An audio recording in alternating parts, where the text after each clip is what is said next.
Assalamualaikum warahmatullahi wabarakatuh. Waalaikumsalam warahmatullahi wabarakatuh. Kita coba ya untuk bisa kuliah di bulan Ramadan ini, walaupun kita subuh-subuh untuk ada di sini. Ini pertemuan pertama ya, sesi pertama dari mata kuliah epistemologi pemikiran Islam.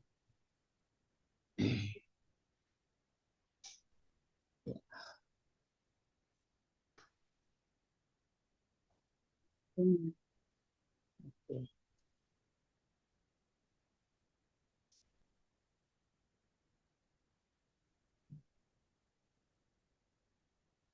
Oh, oke.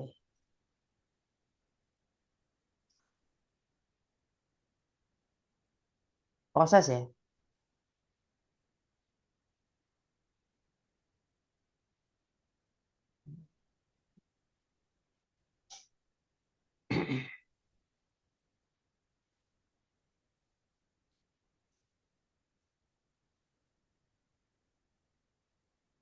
Sudah kelihatan? Sudah, Pak. Lihat. Tapi dua layar ya, Pak? Ya, saya coba pakai dua layar.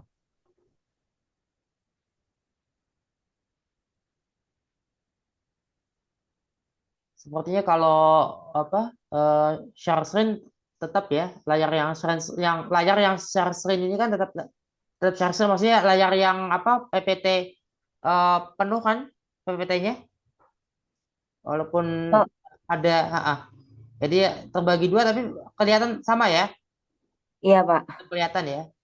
Tetap terbaca keseluruhan ya. Nah, baik, ya kita coba untuk perkenalan kembali ya. Saya ya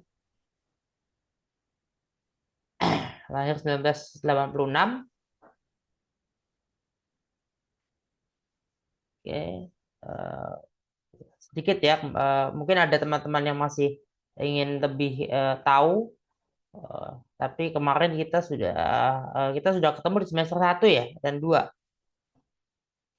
Oke, bobot penilaian kita sudah pernah eh, pahami atau belum ya? Bobot penilaian kita adalah kehadiran dan partisipasi aktif itu 30% ya, dan aktif. Jadi saya tidak walaupun tidak bisa dipaksa ya untuk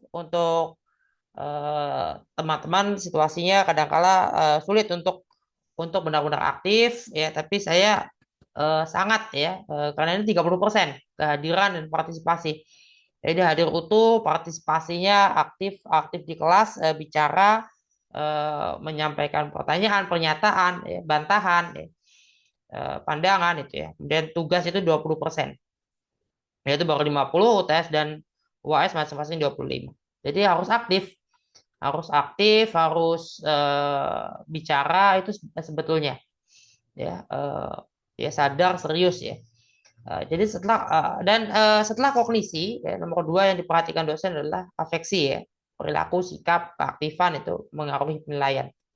Dapat nilai A itu mudah saja ya. Untuk cum laude itu mudah saja. Kalau mudah sekali enggak ya, apalagi sulit. Kita refresh ya, apa itu epistemologi, epistem ya, ilmu, kemudian logos ya, ilmu juga. Jadi kajian atau studi, atau teori-teori ya, konsep-konsep dan teori-teori terkait dengan ilmu pengetahuan ya, itu sendiri. Jadi ilmu tentang ilmu. Ya, yang dikaji itu apa? Asal mulanya, pengetahuan, susunannya, metodologi, metode ya, validitas pengetahuan ya, teori-teori, kemudian segala sesuatu ya yang membentuk dan membangun pandangan dunia atau point of view ya, pengetahuan. Ya, membangun paradigma. Epistemologi itu mencari hakikat ilmu pengetahuan. Nah, Barat punya model-model epistemologi ya. Setidaknya ada tiga ya: rasionalisme, empirisisme, institusionalisme. Setidaknya ada tiga ini, apa secara umum ya.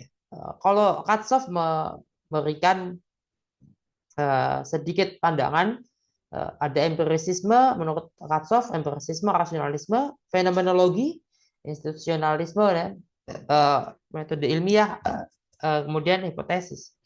Pradana Boy ZTF menyebut ada empirisisme, rasionalisme, dan kritisisme atau teori kritis. Nah, Barat modern ini tidak mengambil sumber inspirasi dan mata air pengetahuan itu dari teks suci manapun. Barat modern ya, bukan Barat sebelumnya. Barat Kristen beda dengan Barat modern. Barat modern itu pasca Renaissance kemudian banyak yang bisa dikatakan Barat modern yang sekular, yang sekularnya dia membedakan dan memisahkan antara agama dengan pengetahuan, sehingga tidak mengambil inspirasi dari dan mata air pengetahuannya itu dari teks suci, dari teksnya Kristen. Nah, di Islam tetap terus semua filosof Muslim sampai hari ini sekalipun yang disebut-sebut sebagai sekular, mereka mengambil dari Al-Quran, mengambil inspirasinya, sumber mata air pengetahuannya ya dari Al-Quran. Sedibilang sekuler, sedibilang dia liberal dan sebagainya.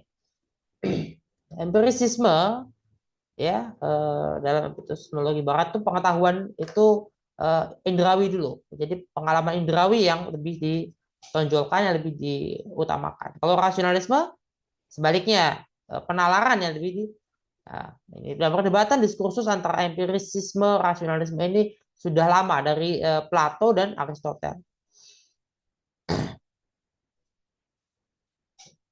Kemudian kritisisme ya digagas oleh Immanuel Kant ya. Batas-batas kemampuan rasio, batas-batas kemampuan penginderaan, sehingga harus ada kritisisme.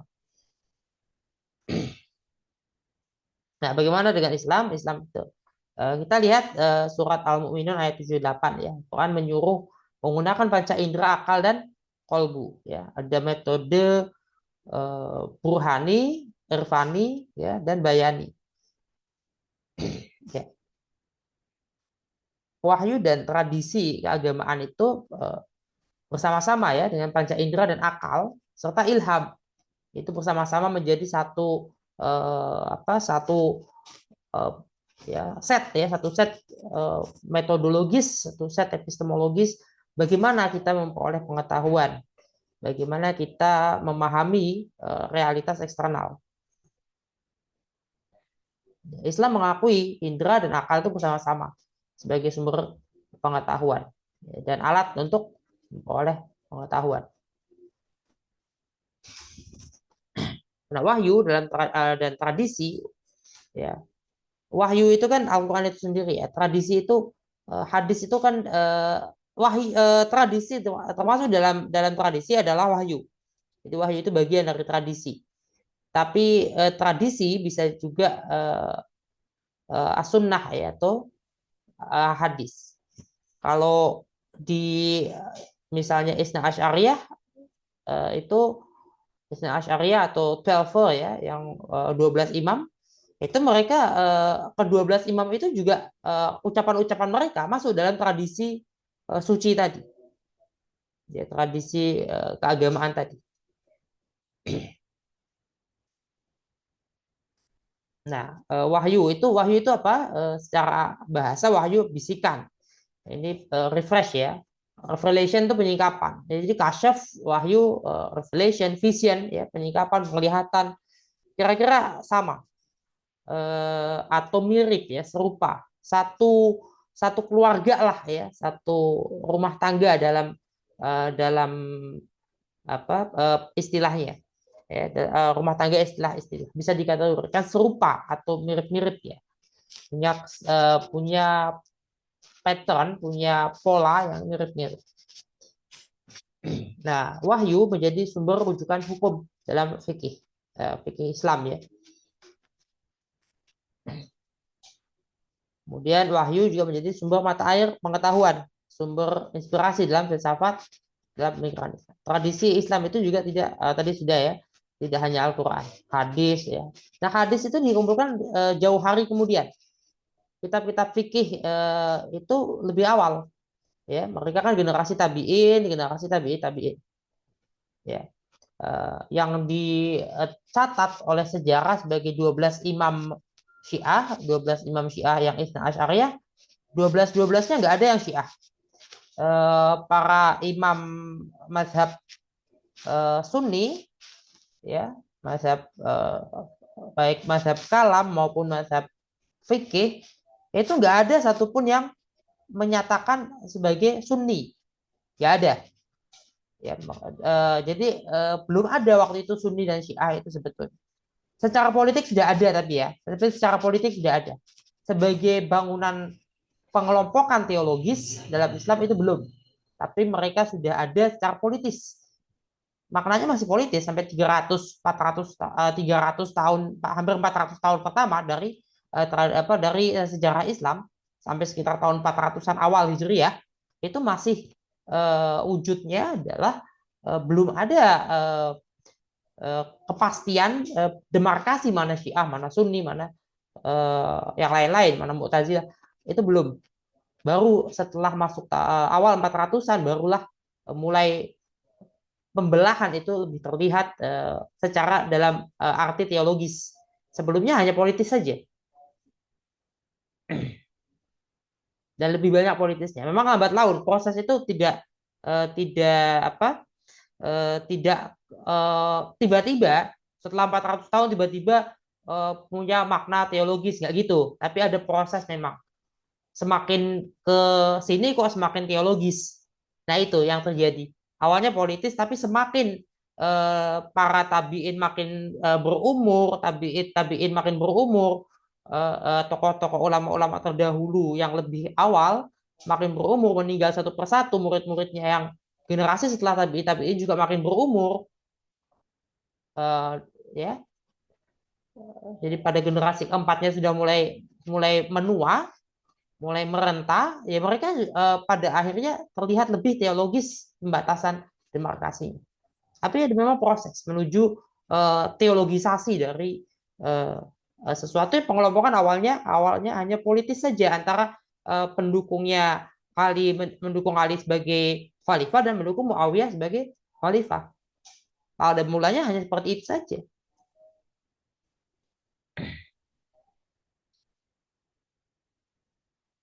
Oke, jadi para sahabat ya yang meneruskan ajaran Islam melalui apa? Melalui lisan dan kemudian tulisan. Ya terkait dengan teks ada sejarah teks kalau nggak salah ada ya nanti ya. Ada mata kuliahnya nggak sih? Ada kayaknya ya mata kuliah yang terkait dengan sejarah teks Al-Quran. Itu tidak masuk bisa disinggung di sini. Kira-kira berapa kali juga saya di kelas ini ataupun di kelas yang lain kadang-kala menyampaikan ada sejarah teks yang perlu dipahami. Ya, yang jelas Al-Quran itu redaksinya tetap sama. Semua yakin ya, semua yakin kalau misalnya surat Al-Kafirun itu ada dua ayat yang sama persis ya redaksinya. Kemudian apa An-Nas itu mulai dari Qul a'udzu birabbin nas sampai minal jinnati wan nas. Al-Fatihah mulai dari itu. Tanda ayat bisa jadi ada perbedaan pandangan tentang tanda ayat, tentang ini titiknya di mana. Ini selain titik itu barisnya itu ini kasroh atau fathah atau ini tanda wukuf, tanda wakofnya di mana itu ada perbedaan. Pokoknya pada urusan-urusan tanda-tanda baca itu ada perbedaan. Tapi pada huruf aslinya, lekukan-lekukan itu, rosem itu semua sepakat. Nggak ada perubahan sama sekali. Sehingga kalau ba taksa itu ada tertukar-tukar, bukan tertukar-tukar ya, tapi perbedaan pandangan itu wajar. Dalam kiroah yang berbeda bisa bisa bisa beda, tapi maknanya artinya sama. Itu kesepakatan para ulama. Tradisi keislaman ya ini dalam tradisi keislaman itu ya ketidaksepahaman itu lahir dari pemahaman ya pemahaman terhadap teks sampai kemudian kitab-kitab klasik atau turas itu ada perbedaan pemahaman. Teks berinteraksi dengan realitas eksternal Ya. Ini dalam perspektif keislaman Fahmina ada dibahas. Teks itu berinteraksi dengan realitas eksternal. Ada interaksi antara teks dengan realitas eksternal. Ada dialektika antara teks dengan realitas eksternal, dengan apa yang bisa diinderai. Ya. Sementara teks itu lahir di tengah realitas eksternal masa lalu dan dibawa ke hari ini. Bertemu dengan realitas eksternal hari ini. Ya. Teks itu narasi tentang realitas amat lampau, ya, penciptaan, tatanan dunia, ya, masyarakat, dan seterusnya. Ya, termasuk ajaran kredal. Ajaran kredal itu ajaran akidah, ya. Kredo itu akidah. Ya, kredo atau creed, ya, itu akidah artinya. Secara bahasa, ya, sama makna kebahasaannya, makna kosakatanya, ya, kalau kita menerjemahkan kata dengan kata. Ya, kemudian teks, ya, juga membahas ramalan, prediksi masa depan, nilai, ya. Nah, sejak awal Islam juga sudah mengetengahkan prinsip-prinsip intersubjektif, interdisiplin. Ya, kalau intersubjektif mengarahkan pada kesalingan melihat realitas eksternal itu melalui adanya pisau bedah yang sama, kacamata yang sama, ya. Jadi kacamata bersama, pisau bedah bersama, ya. Ada cita rasa, ya, yang kira-kira kita memahami satu sama lain. Nah, interdisipliner itu mengarah pada kerjasama antar disiplin. Ya, integrasi ilmu itu terbangun dengan itu, dengan aplikasi tidak satu disiplin tapi ada sudut pandang berbeda. Ya, jadi Islam juga mengakui bias dalam penelitian. Bias itu ada dan tidak kemudian bisa dimaknai sebagai sesuatu yang negatif. Setidak-tidaknya netral atau positif. Ambigu juga, ya. Ambigu, teks itu ambigu karena untuk bisa ditafsirkan secara berbeda, untuk terbuka pada penafsiran. Ambigu itu terbuka pada penafsiran, ya. Lain kalau misalnya saya mau minta tolong diambilkan apa, misalnya coba ambilkan eh, buku saya itu kan, buku yang mana, kan jelas bukunya, misalnya judulnya apa, itu kan jelas di mana, itu harus jelas, harus nggak boleh ambigu, ya. Nggak bisa saya hanya nunjuk-nunjuk ambilkan itu nunjuk-nunjuk, itu apa gitu kan, jadi nggak, itu yang namanya nggak jelas. Tapi kalau ambigu dalam teks, ya teks ambigu untuk bisa ditafsirkan secara berbeda, untuk terbuka pada penafsiran baru. Bukan kemudian ambigu itu nggak jelas, bukan. Teks itu jelas, ya jelas. Teks suci itu benar, ya. Kadangkala kita yang salah karena nggak bisa bacanya. Ya, kita nggak bisa membaca ya, konteks sosiohistoris masa itu, tidak bisa membaca apa asbabun nuzulnya dan sebagainya. Ya, fokusnya pada bunyinya. Nah, bias, ya, dalam penelitian dan studi itu normal, wajar. Bukan kemudian untuk dianggap biasa saja, ya, karena itu berhubungan dengan keberpihakan, harga penafsiran itu, ruang keberpihakan itu, ya. Oke, itu pengantar hari ini, ya, untuk kuliah hari ini.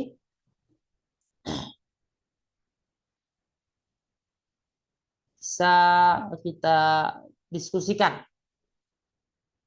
Mari, yang mau menyampaikan apa, mungkin pertanyaan?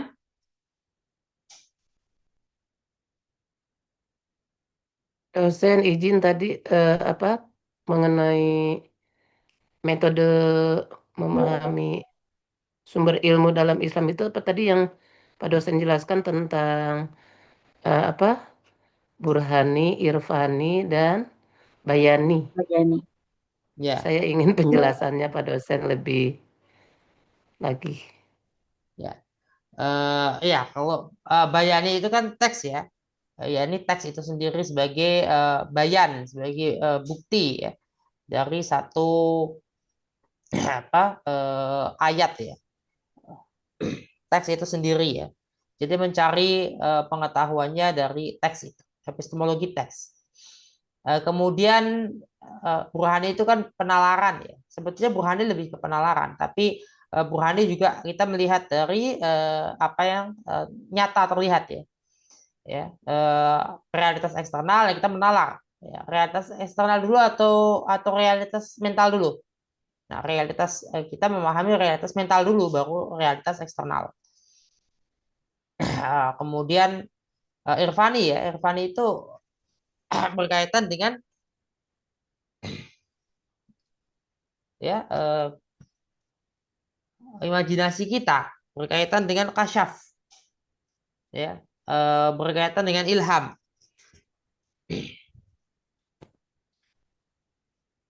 Kita bisa mendapatkan kasyaf ya, mendapatkan ilham, mendapatkan kasyaf itu bisa. Yang tidak bisa kita adalah mendapatkan wahyu. Ya, karena kita punya kategorisasi ya. Islam punya kategorisasi mana wahyu, mana kasyaf, mana ilham, mana itu ada kategorisasinya tersendiri. Ya, sementara ada agama yang tidak memisahkan itu. Semuanya disebut wahyu dan semuanya mendapat wahyu sehingga sampai pada level-level yang tidak masuk dalam apa kenabian, tidak diakui sebagai nabi secara konseptual, tapi apa tapi dianggap ikut mendapatkan wahyu. Jadi agak nah itu rancu atau menimbulkan kerancuan atau apa incoherence ya, karena rancu itu ya incoherence ya, tidak koheren. Karena kalau semuanya disebut wahyu kan kita bingung nanti ya. Kita menggunakan kategorisasi itu untuk memudahkan dan untuk kita ya, justru memahaminya lebih mudah, lebih mudah untuk dikenali ya. Jadi lebih nyaman lah ya. Jelas?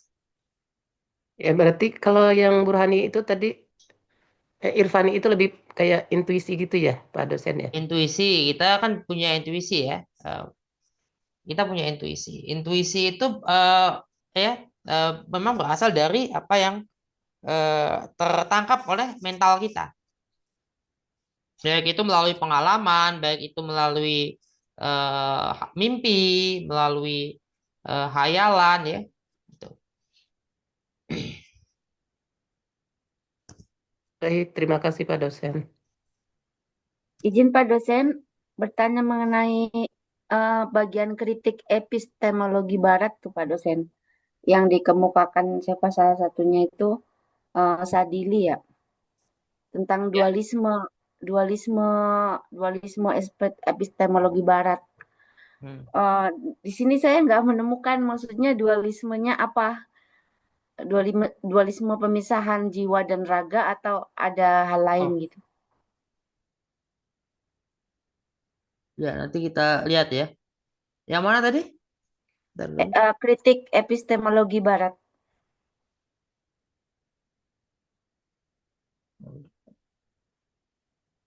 Salah satunya Naquib Al-Atas ya. Oh, yang Naqib Naquib Al-Atas Al-Atas. ya. Nah, itu kan Naqib Al-Atas itu kan mengkritik epistemologi barat. Ada sejumlah kritik ya. Naqib Al-Atas, kemudian Naqib Al-Atas itu Islamisasi ilmu pengetahuan. Kalau Kunto Wijoyo saintifikasi Islam ya, saintifikasi Islam. Jadi Islamnya yang disaintifikasi. Ada model-model integrasi keilmuan yang berbeda-beda ya, satu sama lain. Nah, epistemologi barat itu memang dikritik ya. Karena ya banyak yang ada sejumlah kelemahannya ya. di di apa oh ya saya tidak menyampaikan di sini ya, tidak ada di dalam apa PPT yang ini, tapi kita pernah membahasnya di mana di mata kuliah filsafat ilmu ya. Ada kritik epistemologi terhadap epistemologi barat ya, terkait dengan itu, dengan Kan kritiknya itu dualisme itu Pak, adanya dualisme gitu. oh ya. Ap- Apa yang dimaksud dengan dualisme di sini? Dualisme, ya dualisme Barat itu kan memisahkan sama sekali ya. Mana agama, mana yang divine, mana yang profan. Memisahkan sekular. Eh, Pemisahan itu separate mereka, separation. Jadi mereka menganggap bahwa bahkan moralitas, etika itu bebas dari ajaran-ajaran agama, dari teks agama. Ya teks agama itu hanya untuk di ruang privat saja.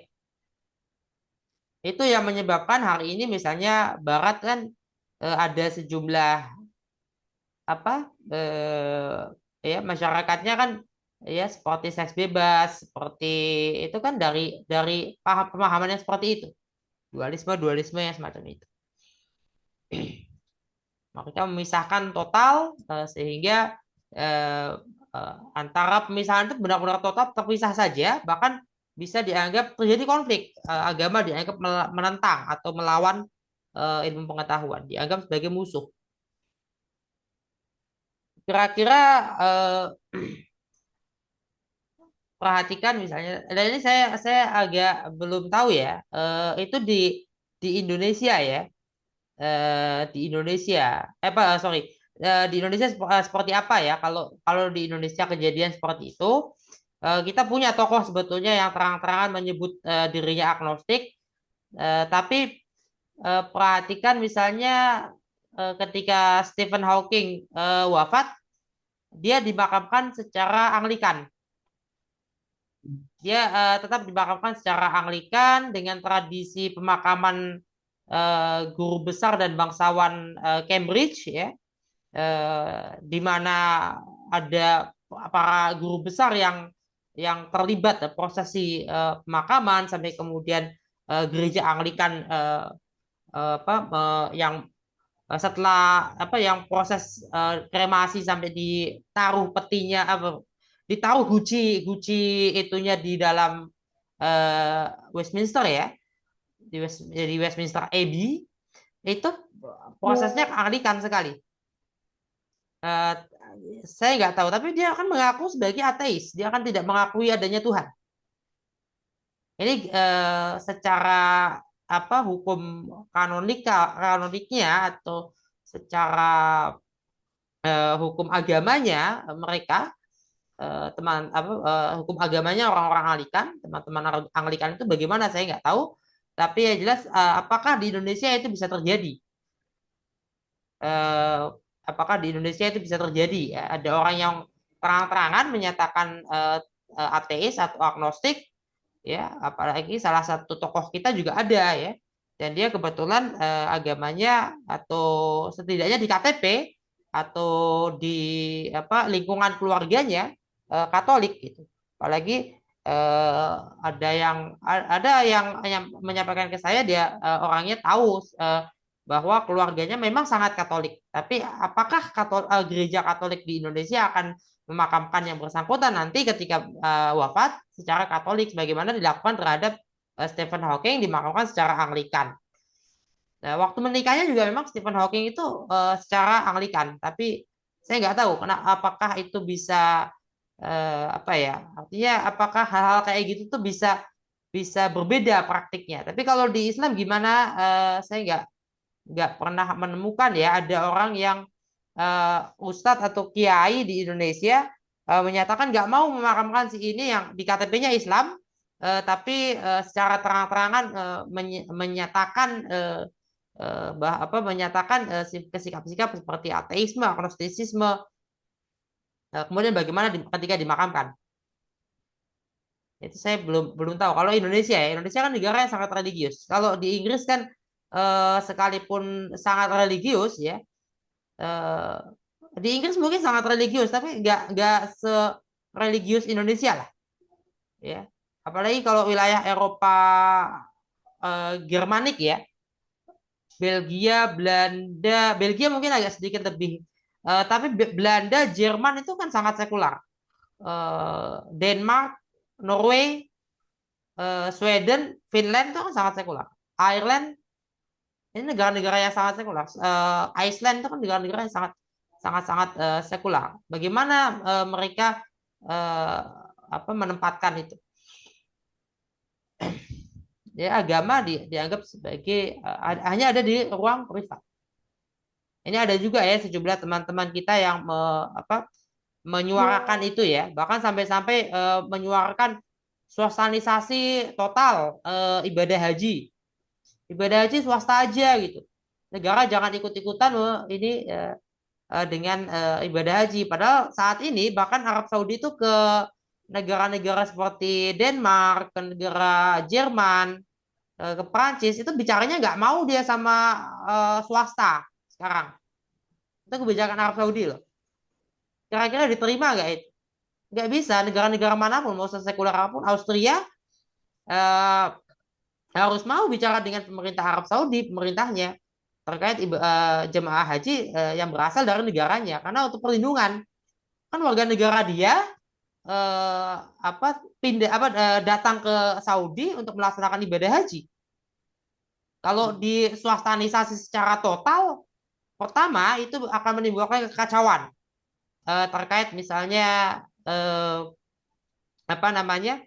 terkait misalnya kuota. Coba kalau total sekular, berapa banyak orang yang mau berangkat haji asal punya uang datang, tiba-tiba padang Arafahnya nggak muat gimana ini? Ini mau tidur di tenda yang mana nggak bisa tidur, mau masuk tenda yang mana nggak ke bagian tenda, terus mau apa?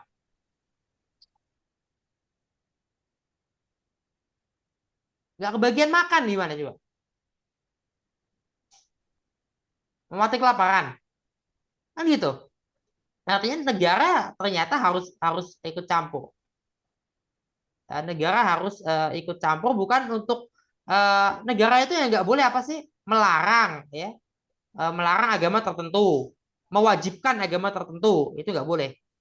Jadi negara tidak bisa mewajibkan dan tidak bisa melarang terkait apapun ya. Eh, Misalnya cara berpakaian laki-laki, cara berpakaian perempuan ya, itu nggak boleh diatur-atur oleh negara cara berpakaian ya. Tapi kalau kemudian eh, negara memberikan perlindungan, itu wajib, negara wajib memberikan perlindungan pada seluruh umat beragama tanpa melihat agamanya apa. Seluruh umat beragama, orang-orang yang punya keyakinan minoritas ya, yang yang hari raya agamanya tidak dirayakan oleh negara, itu ya butuh perlindungan sekalipun misalnya hari rayanya tidak dirayakan.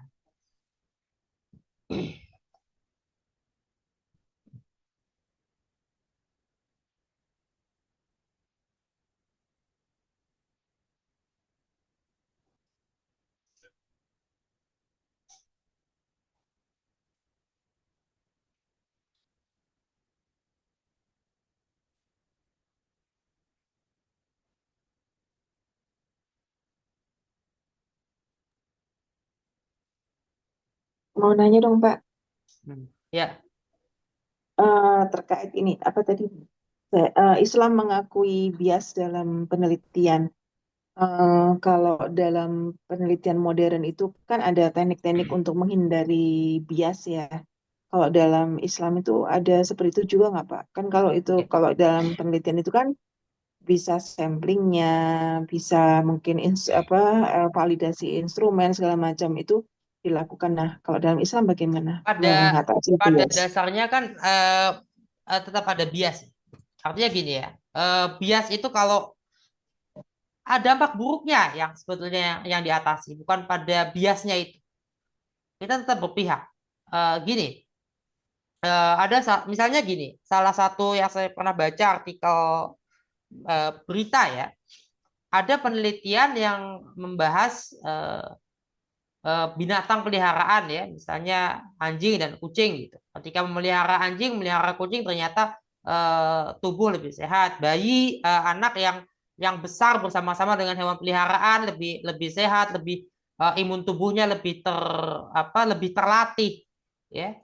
Kemudian kita ikut-ikutan. Kira-kira dampaknya dengan hanya sekedar sekedar mengikuti saja hasil sebuah riset, dampaknya bisa negatif atau bisa positif. Kan bergantung pada tubuh kita juga, bergantung pada tubuh kita, bukan masalah masalah teks agama. Kalau pandangan beda-beda. Kalau najis anjing itu mazhab Syafi'i begini, Maliki begini, Hanafi beda lagi, Ja'fari juga lain lagi. Ada perbedaan-perbedaan di situ. Jadi lebih bias itu semacam kayak untuk memperkaya perspektif saja gitu ya Pak. Bukan kalau di dalam penelitian modern itu kan bias itu kan ya diminimalisir ya dalam sebuah penelitian dengan berbagai prosedur begitu sehingga apa namanya hasilnya itu bisa bisa dimanfaatkan atau enggak gitu.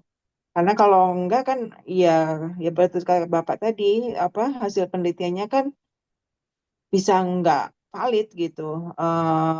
Kalau kita mungkin samplingnya keliru seperti yang tadi misalnya tadi Bapak sempat bicara tentang Denmark itu saya jadi teringat tulisannya Phil Zuckerman yang dia meneliti di Denmark yang Society Without God itu loh Pak. Iya, Itu iya. kan bias kan itu sebetulnya.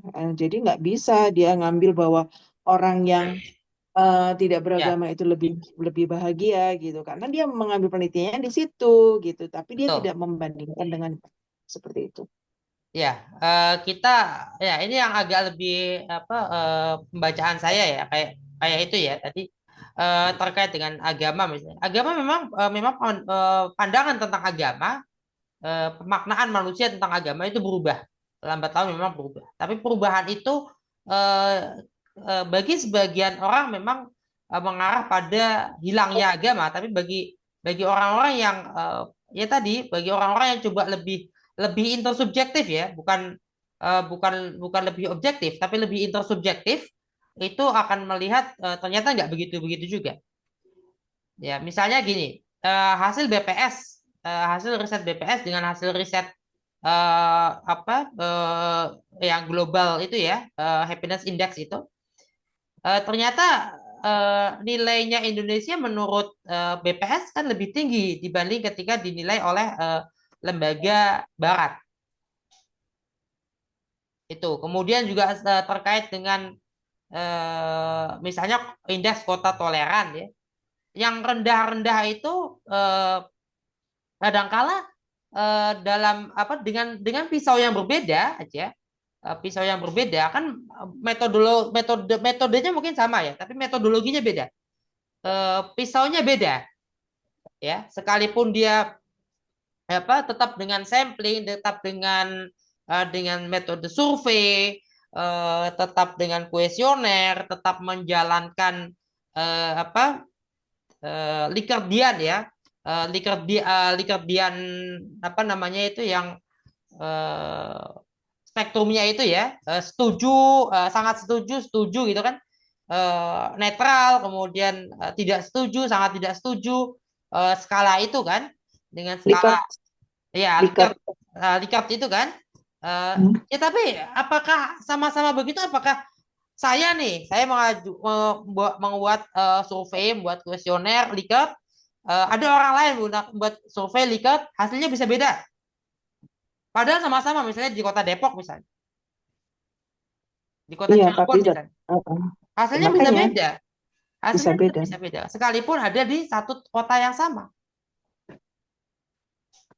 Itu. Gitu ya. Memang itu fakta. Itu biasa itu terjadi. Nggak bisa ya kita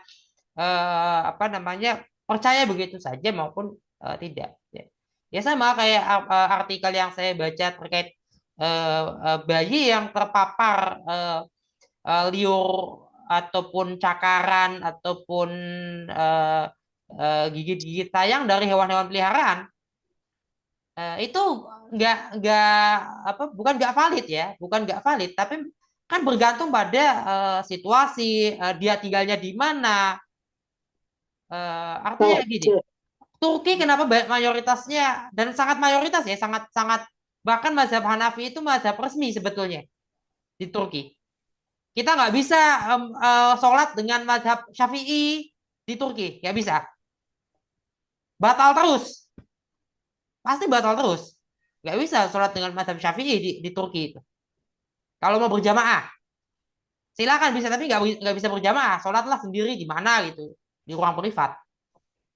Pasti batal kalau kalau hampir pasti lah batal itu kalau kalau pakai mazhab Syafi'i atau pakai mazhab Maliki di Turki ya, itu hampir pasti batal. Alasannya, Pak. Hah? Ya Alasannya. karena faktor pembatalnya kan banyak. Faktor pembatalnya kan banyak, Contoh, Pak. ya. Ya misalnya di sana Anda habis wudhu tiba-tiba baru keluar tempat wudhu, beneran loh, baru keluar tempat wudhu ada anjing lewat dekat dah, dekat hampir kena itu misalnya. Tapi kan kita nggak, seandainya, Pak, kalau memang apa namanya, kita kan nggak tahu, yang nggak lihat. Itu kan nahkumu bidzawahir saja, Pak. Ya bagi sebagian orang ya, tapi ada yang sampai segitunya ada.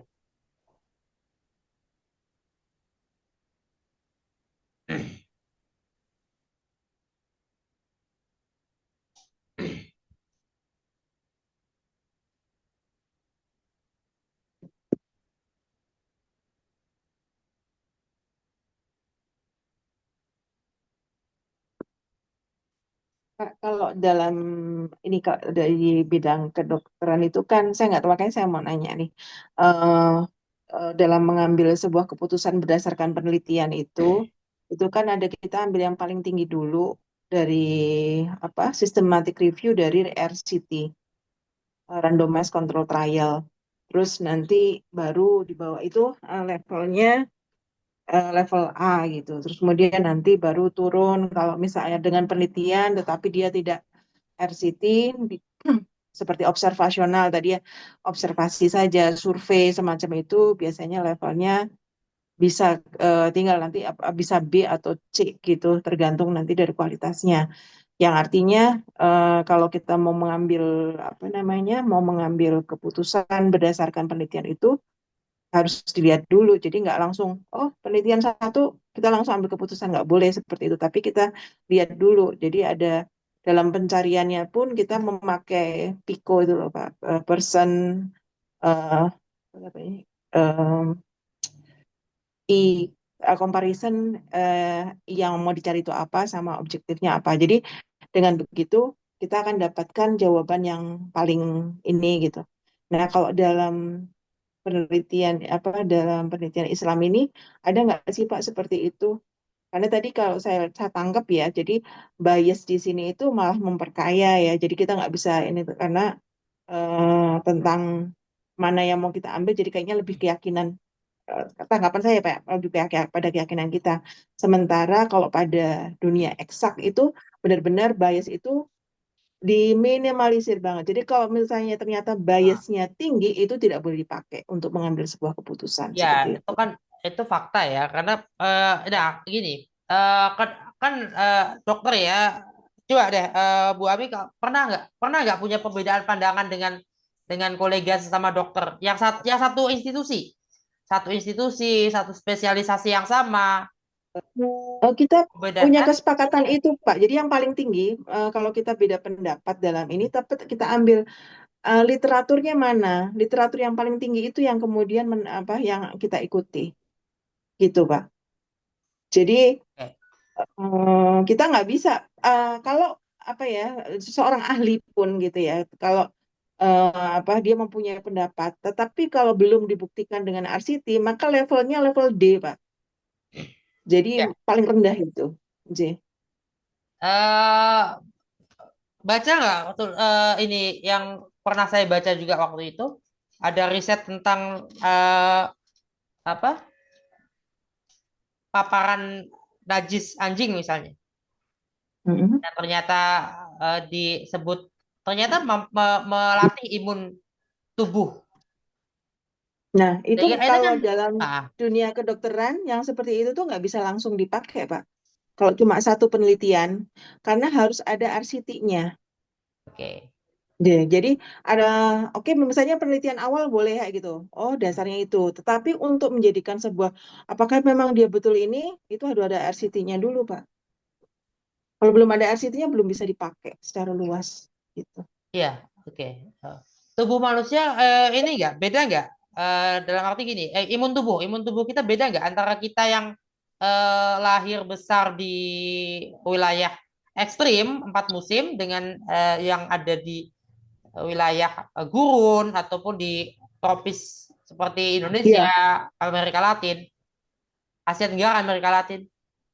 variasi biologis itu ada. Maka itu kalau sampai RCT itu kan sistem apa? Systematic review. Jadi biasanya itu adalah penelitian sudah multi center, Pak. Jadi maksudnya, jadi dari di Amerika bikin penelitian, di Indonesia bikin penelitian. Nah, itu digabungkan nanti ada forest plot kayak gitu, baru nanti ada ambil kesimpulannya gitu. Jadi apa ya? Nggak bisa satu-satu terus kemudian kita ambil, itu nggak boleh dijadikan sebagai dasar. Kalau di ini, jadi levelnya itu masih level yang rendah. Jadi sebagai contoh gitu ya Pak, vaksin gitu tadi ya. Ya, Vaksin kemarin kemudian ya misalnya vaksin ya, vaksin, vaksin COVID kemarin tapi ya. kekecualian COVID ya Pak. Kalau COVID tidak memenuhi itu sebetulnya, Oh gitu. karena emergensi kan itu. Oke, oke. Jadi apa, fasenya itu terlewatkan kan, ada clinical trial dulu, artinya 1, 2, 3 nanti baru bisa dipakai gitu. Tapi kalau vaksinnya normal, misalnya vaksin cacar gitu ya, untuk ini, itu tuh ada fasenya, kemudian baru kemudian di ini kan gitu. Jadi diuji cobakan dulu di binatang, di ini kalau obat-obatan biasanya gitu. Harus di laboratorium dulu secara teori oke, kemudian di binatang tapi dalam lingkup kecil, terus kemudian dievaluasi nggak ada apa-apa, maka terus kemudian baru manusia dalam lingkup kecil yang dengan ininya sama, maksudnya tidak ada yang lain, baru kemudian di lingkup yang lebih luas. Itu pun harus dilihat dalam jangka panjang juga Pak, kayak gitu. Ya. Tapi, Itu pun masih kecolongan kadang-kadang Pak. ya karena Maksudnya. bias itu tetap ada ya. Iya, Bias itu tetap tapi ada. maksud saya berusaha banget untuk meminimalisirkan bias gitu. Iya, Pengalaman saya, Pak, saya nulis meminimalisir apa? itu fakta, Bu Ami, di mana-mana juga sebetulnya seperti itu. Tapi maksud saya gini, bias itu diakui karena gini, kadangkala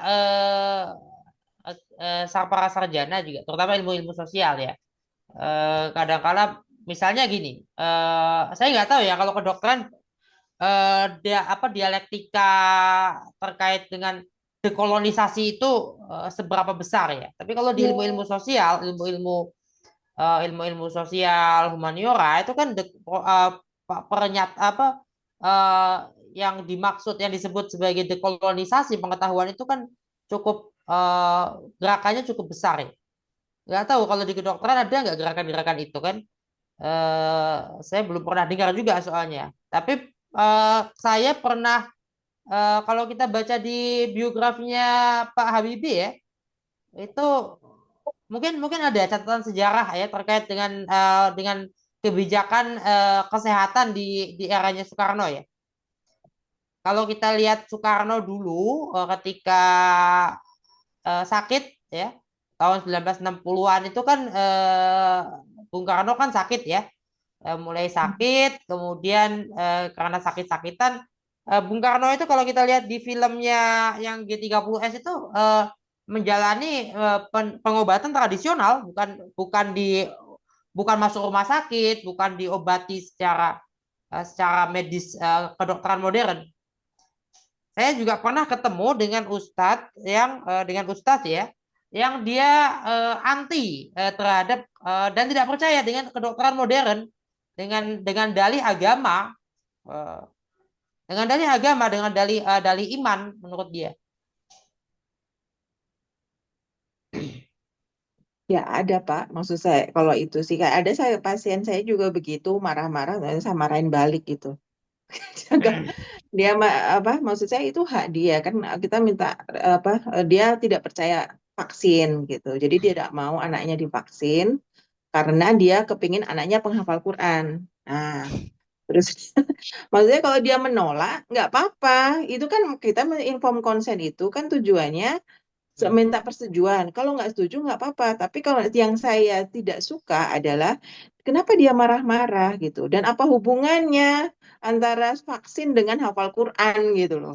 Jadi, tapi kalau dia percaya ya nggak apa-apa. Saya menghargai kepercayaan mereka gitu. Tapi maksud saya di sini kalau dalam sisi ini ya, mungkin saya jadinya melihat bahwa dunia eksak ini kan sosial ya Pak. Jadi bias itu malah kayak memperkaya perspektif seperti itu. Oke. Bener gitu nggak sih Pak? Nah, Tentu jadi hal yang uh, eksak itu lebih ini ya, lebih hal-hal uh, yang eksak itu kemudian bisa di ini juga ada faktor-faktor karena antara yang eksak dengan yang tidak eksak itu saling memengaruhi juga ya. Kita menerima sesuatu yang eksak itu kan bagian dari yang tidak eksak sebetulnya. Bisa nggak kita gini misalnya kehidupan di apa tata surya yang berbeda, kehidupan di tata bintang yang berbeda. Kita bisa nggak menerima atau tidak menerima itu?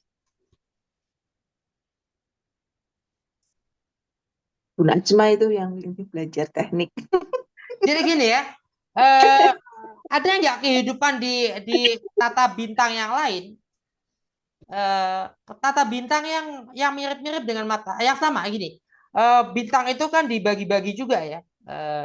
Nah, tata bintang yang sama dengan atau equal dengan satu kategori dengan tata bintangnya matahari itu kalau bicara kategorisasi tadi, yang satu kategori itu ada ya jumlahnya tentu sedikit tidak banyak.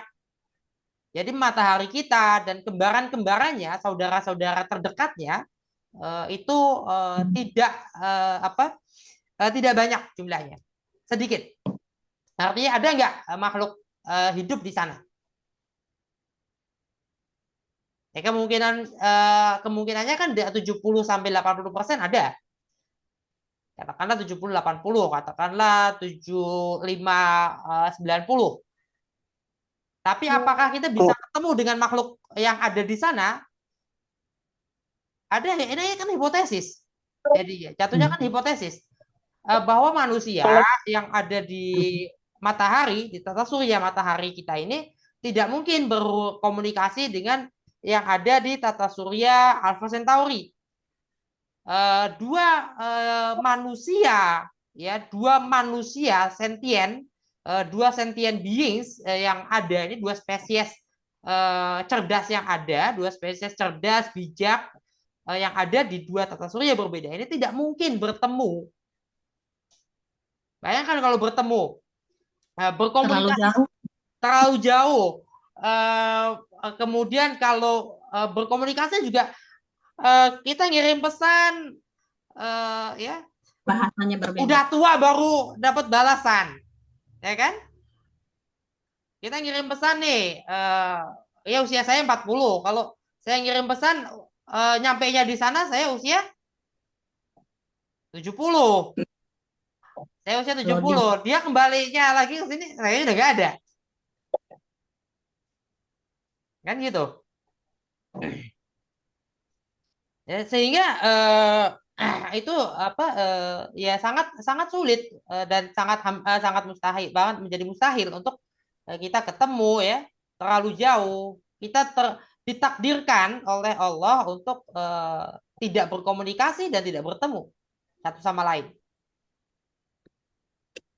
tapi Voyager dalam Quran atau dalam hadis tuh ada nggak sih Pak yang menyatakan bahwa selain manusia dan jin, kalau jin kan juga di sini juga ya, maksud saya di bumi juga. Apakah di sana itu juga ada makhluk yang lain gitu Pak? Ada nggak sih Pak? kita baca Al-Fatihah di mana kan? Alamin kan, bukan alam, alamin. Jamak ya. Jamak. Hmm. Kan bukan alhamdulillahirabbil alam, enggak kan? Tapi alamin. Jamak. Bentuknya jamak. Dari Al-Fatihah saja bentuknya jamak. Minal jinnati wan nas. Jadi gini, wahyu itu tidak, kemungkinan besarnya wahyu itu turun pada tata surya yang ada sentient beingnya.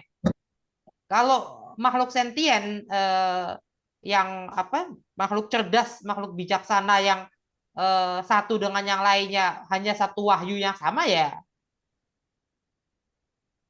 Bagaimana kalau mereka berbeda dengan kita anatominya? Bagaimana kalau mereka tidak bipedal? Kita kan bipedal nih, kita berdiri di atas 2 kaki. Kalau mereka punya 3 kaki gimana? Sujudnya mereka sama nggak sama kita? Nggak tahu, Pak. Nah, kan Karena artinya, kalau artinya kita bahkan tidak tahu dan tidak akan pernah tahu sampai kiamat seperti apa anatomi mereka. Sampai kiamat, bahkan udah kiamat juga kita nggak ketemu kan. Surganya beda. ada tidaknya juga tidak tahu kan Pak, Surganya begitu ya. tetap beda, nerakanya tetap beda, dan kita tidak akan pernah tahu itu selama-lamanya. Karena Allah nggak mau kita saling mengetahui. Ya mereka barangkali juga nyari-nyari kita. Sementara Voyager, kita mengirimkan Voyager sekarang sudah sampai keluar dari tata surya kita, tapi 4 tahun lagi Voyager itu mati. Karena mesinnya udah mulai kaput, mesinnya sudah mulai melemah, ya, sinyalnya makin nggak ada. Apakah Voyager akan sampai ke tata surya lain? Enggak, malah menjauh dari Alpha Centauri. Jadi ketemu nggak sama Alpha Centauri? Kalau dari Alpha Centauri mengirimkan sejenis yang sama, ketemu nggak dua itu? Ketemu, sudah sama-sama mati. Paling bertabrakan aja. Tapi nggak akan mengirim sinyal sama sekali. Udah mati kok. 4 tahun lagi Voyager 1 itu mati. 4 tahun lagi. Nggak ada sinyal. Nggak ada yang bisa dilacak, nggak ada yang bisa ditemukan di sana. Habis.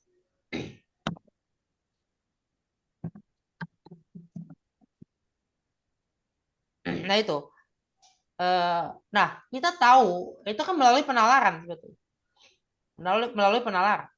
Secara teks nggak ada disebutkan itu ya, disebutkan disebutkan secara teks gitu ya, bahwa di bintang-bintang yang lain Allah menciptakan kehidupan enggak. Secara teks nggak akan di ini, karena teks itu untuk kita. Tapi di Al-Fatihah ya, dan berkali-kali ya, saya nggak tahu ada nggak, kayaknya nggak ada ya kata semesta dalam bentuk tunggal ya, ada nggak kata semesta dalam bentuk tunggal di dalam Al-Quran, dalam bentuk tunggal, sama Iya, kayak selalu jamak ya. selalu Yang jamak, langit. kemudian sama kayak akal ya, akal itu kata kerja terus loh di dalam Al-Quran. Ta'qilun, kata kerja menggunakan akal, bukan bukan akal sebagai kata benda. Nggak ada kata benda akal dalam Al-Quran. Kata kerja akal, kata kerja menggunakan akal. Agar kamu menggunakan akal, apakah kamu tidak menggunakan akal? Apakah mereka tidak menggunakan akal? Bukan kata benda.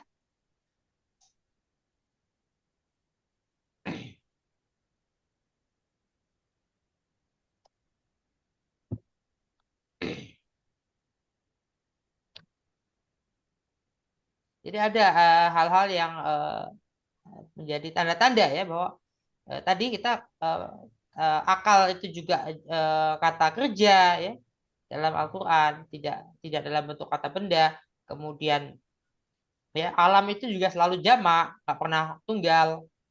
Itu menunjukkan betul ya sejumlah hal yang kita bisa menalar dan berimajinasi akan itu.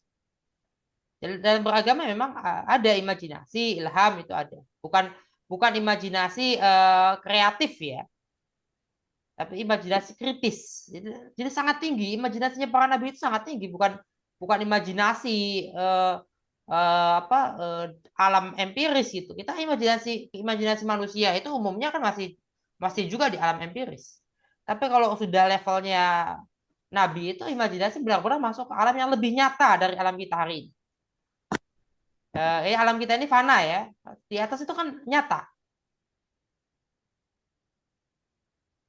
Bapak, Silakan. tadi ketika berbicara mengenai bias ini kan ada di slide tentang subjektif dan interdisiplin ya.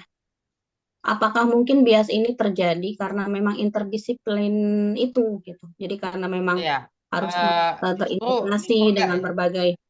Justru enggak ya. Justru enggak. Karena begini, kita dengan interdisipliner ya kita tidak apa namanya tidak menguatkan bias, tapi justru kita memang meminimalisir ya. Namun bukan berarti kemudian tidak mengakui. Artinya apa? Kita mengakui adanya bias, ya, bukan kemudian membangga-banggakan atau glorifikasi. Ya. Mengakui bahwa misalnya gini, pasti saya berpihak, ya misalnya saya pasti berpihak. Saya pasti punya keberpihakan ketika saya menulis ini ya. Ya, karena kalau dalam studi kayak filsafat, studi ilmu budaya ya, disertasi kan juga ada hipotesis awalnya juga. Ya, tesis ada hipotesa ya di awal-awal tuh hipotesa dulu. Ketika hipotesa itu dibangun kan itu keberpihakan, menunjukkan keberpihakan. Hipotesanya begini nih, ya. Misalnya ketika saya menulis tesis tentang Pancasila kan ditanya hipotesisnya apa? Hipotesisnya apa? Apa yang kira-kira jawaban apa yang kira-kira apa yang akan ditemukan? Bahkan hipotesis itu yang menjadi masalah salah satu disertasi teman saya senior saya di kampus di UN Jakarta itu disertasinya mencari masalah, membuktikan bahwa ada masalah di sini. Di dalam tafsir ini ada masalah. Ada masalah dua kitab tafsir ya yang diteliti terkait tafsir Quran bil Quran, yang dicari apa? Bukan ini yang dicari itu masalahnya dicari. Artinya apa? Membuktikan adanya masalah. Itu kan dari hipotesa. Ini ada masalah nih. Tapi nggak bisa kalau kita tebak-tebakan. Kita nggak bisa tebak-tebakan. Ini kayaknya ada masalah nih itu. Ya tebak-tebakan aja kan nggak bisa. Kalau tebak-tebakan kan akan ketahuan. Penguji proposal kan pasti. Nah ini tebak-tebakan ya nggak lulus. Proposal tesisnya, proposal disertasinya kan nggak akan lulus. Kalau tebak-tebakan. Tapi membuktikan adanya masalah itu karena kita memang melihat kemungkinan besar adanya masalah. Ya ketika melihat kemungkinan besar adanya masalah kan sebetulnya bias juga. Kalau gini, bisa jadi tidak terbukti gitu loh. Bisa jadi tidak terbukti, bisa jadi kita mengira ada masalah nih, hipotesa. Hasil penelitian menyatakan oh ternyata tidak ada masalah. Ya disampaikan dalam sidang tertutup terbuka promosi doktoralnya disampaikan. Oh ternyata hasil penelitian saya ini menunjukkan tadinya saya kira ada masalah, ternyata tidak ada masalah. Disertasinya Profesor Mitsuo Nakamura terkait umat Islam di Jawa, kan sebetulnya Mitsuo Nakamura membahas bukan Muhammadiyah awalnya itu. Yang dibahas itu tentang umat Islam di Jawa karena Profesor Nakamura ingin merespon disertasinya Clifford Geertz. Karena menurutnya dalam disertasi Clifford Geertz ada masalah. Ingin membuktikan bahwa Clifford Geertz punya bermasalah, ada masalah dalam disertasinya Clifford Geertz. Dalam tesisnya Clifford Geertz. Membuktikan Geertz punya masalah, kemudian yang ditemukan adalah bukan masalahnya, tapi dia memperkaya. Ternyata Geertz bukan bermasalah disertasinya, tapi perlu pengayaan. Hanya memperkaya, kan yang dilakukan apa? Tadinya membuktikan itu ada masalah, jadinya oh ternyata ini bukan masalah yang saya duga, tapi ini memerlukan pengayaan. Maka diperkaya. Oke, kemudian ada disertasi yang sekarang Direktur Jenderal Saintek, Kemendikti Saintek itu Pak Dirjen Saintek itu kan masternya, tesis masternya beliau kan bicara Muhammadiyah Jawa itu bagian dari proses tadi riset yang berkenaan dengan pembuktian ada masalah atau enggak, ternyata hasilnya tidak ke situ. Tapi pengayaan akhirnya.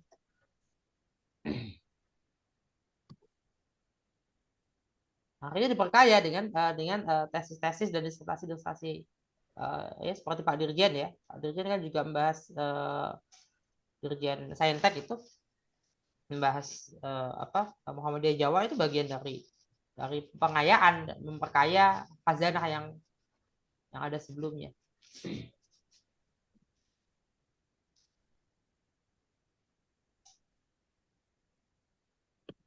6.16 ini ya, kita sudah cukup siang. Ya cukup terang lah ya hari ini. Sudah cukup terang. Gimana yang di Kepulauan Riau? Sudah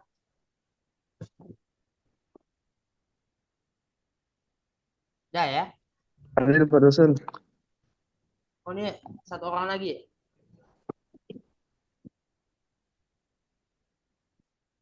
Enggak, Pak, sudah masuk semua itu, Pak. Tadi Kan saya 13 aja, Pak. Ya, tadi saya Jadi masuk hari ini masuk semua. jam 6:15 tadi gabung Pak dosen. ya. 6:15. Makanya saya ini kan ya untuk apa namanya untuk double bahkan triple ininya. Kuartal, Pak, berarti. pra- Karena saya tetap memberikan daftar hadir, Pak. ya Yang nanti diizinkan Bu Tuti. Banyak banget Pak absennya. Kalau enggak yang itu boleh nggak Pak diganti yang dari Bu Tuti aja, Pak? yang Yang itu yang apa? Ngisi-ngisi itu loh, Pak. Ngisi jadi panjang banget. Jadi kadang-kadang pengumumannya nggak terbaca itu, Pak. Iya Gara-gara Pak. tutup update-annya. oh Yang ngisi Ngisi itu loh. list, Yang list list gitu itu tuh, Pak. diganti yang G-form saya Sebaiknya aja tidak gimana, usah Pak? ya. ya silakan. Yang jelas saya gini, kita berupaya untuk presensi itu artinya ada backupnya lah. Iya, kan kalau saya pasti saya sendiri udah bikin yang G-form yang biasa itu loh, Pak. Ya, daftar ini yang ini kan daftar hadir yang disampaikan ke saya dari Bu Tuti itu beda nama-namanya, beda nomor ya. Coba nanti dilihat lagi. Ini kan ada Ahmad Hakiki, siapa lagi?